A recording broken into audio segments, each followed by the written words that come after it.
के चंदा भौजी है कनी दादा काली पूजा के चंदा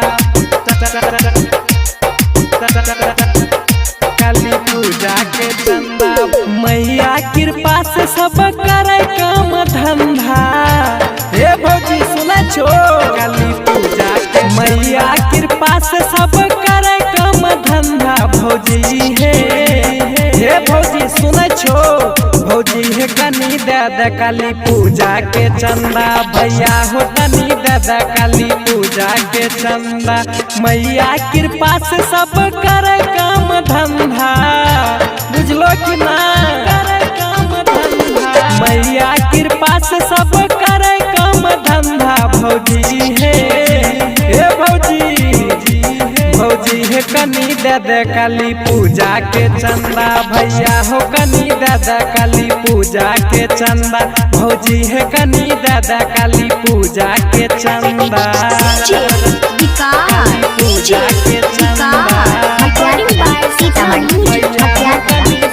काली पूजा के चंदा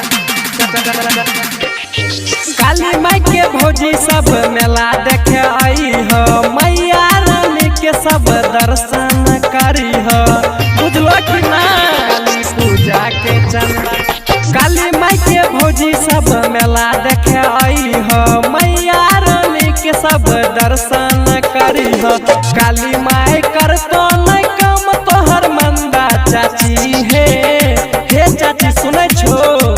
चाची है कनी दादा काली पूजा के चंदा चाचा हो कनी दादा काली पूजा के चंदा चाची है कनी दादा काली पूजा के चंदा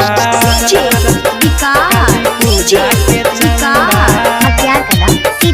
भैया कनी दादा काली पूजा के चंदा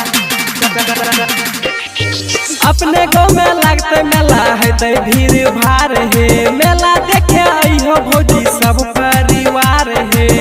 बुझलो कि ना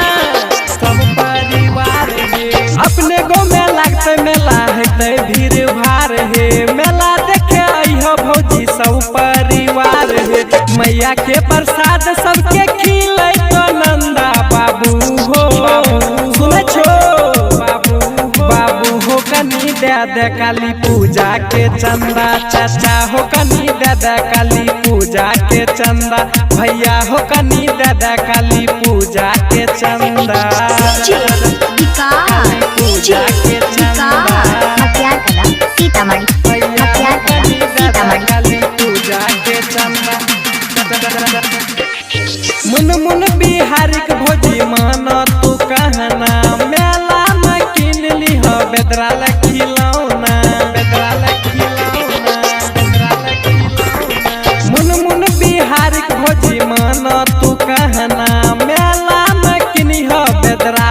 खिलौना श्रीकांत भैया न किन ली हो अंगा भौजी हे भौजी सुन छो